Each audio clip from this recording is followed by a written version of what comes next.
Wow, they'd middle-named me. I hadn't been middle-named since I was a teenager living here with Yaya and Aunt Winnie. What the heck was I supposed to do now? I plucked the envelope from the air as Alfred shut the door behind us. He moved closer, as if curious as to what it was. That made two of us. "What have you got?" Owen walked down the stairs, smoothing back his long black hair. He looked freshly showered, which explained why he hadn't answered the door. I lifted one brow. At least I thought I did.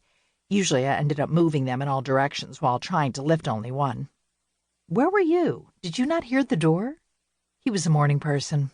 I wasn't. This was his time to be adulty. "I was in the shower." He studied me for a moment. "What's wrong with your eyebrows?" "Nothing." I waved him off and focused on the envelope, then answered his question. "This floated into the house when I opened the door. I'm hoping it's not cursed." I laughed, even though I was being serious. We all walked into the large kitchen and sat at the table. I spied my son, Wally, on the porch drinking coffee. We'd opened up the back wall of the kitchen to let in more light. Half of the back of the kitchen led into a large conservatory where we grew herbs and plants, mostly for use in spells. The space was big enough. I could put in a small antique wood-burning stove and a workstation for me to do my potions and spellcasting. The ritual room in the attic was used for bigger magical things, like accidentally conjuring Satan last Christmas. Before we'd knocked down the wall, we had to go through the conservatory to reach the back deck, but thanks to a little elbow grease and a lot of magic, big French doors now also led to the porch from the kitchen. I didn't blame Wally for having his coffee out there. We'd recently learned how to create heat bubbles around ourselves, something among the many things Owen had taught us.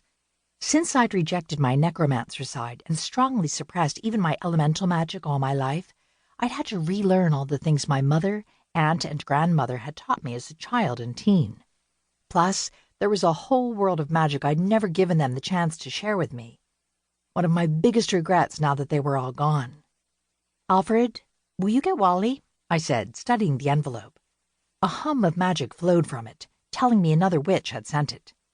Alfie grunted and tapped on the glass in the door, making Wally jump and turn with wide eyes. Then he laughed when he realized he'd been startled by the house ghoul. I chuckled softly. Larry and our big fat Maine Coon cat, Snoozle, walked in behind Alfred. Mr. Snoozleton, to be precise, but he was called all sorts of things. "Good morning," Larry said. "I hope you're all well on this lovely winter morn." Good grief, the skeleton was a mourning undead person. I didn't do mourning or mourning people, undead or alive, flesh or no flesh. I had to force myself not to roll my eyes at the skeleton's turn of phrase, or the fact that it still creeped me out that he could speak so eloquently without the aid of any vocal cords, or a tongue, for that matter. The doorbell rang, I explained. Then someone knocked until I answered, but nobody was there. Just this envelope. Larry leaned close and his head pulled back as the sound of sniffing filled the air. "Smells like magic," he whispered. "How? Nope. No, I wasn't going to ask how the skeleton could smell. Nope, not asking. Just go with the crazy." "Hello?" A voice from the front door made me turn my head, but I didn't get up. I knew who it was before she spoke. "Come in, Olivia," I yelled. She came over all the time, but I didn't mind. She'd quickly become my best friend and partner in crime, even though we'd been enemies in high school. Times changed us all. Life changed us. "Get in here," I called. "I got a mysterious letter." She hurried into the kitchen with her arms full. Of course she'd cooked. I looked up at her and spied a big pink box. Nope, she'd brought donuts this time. Her son, Sammy, scurried in the room, arms held out toward Snoozle. Nice to see how I ranked with the kid. Did he not know I was the closest thing to an aunt he'd ever have? Snooze hunkered down, but he let Sammy pick him up and hug him. "Hello, Mr. Snoozer," Sammy said. "I missed you." The look Snooze shot me made me snort. There was real panic in his eyes. "Okay, he loves you too," Olivia told Sammy. "Put him down." Alfred grunted, and Sammy launched himself into Alfie's arms. "Hey, Alf," he cried. "I missed you too."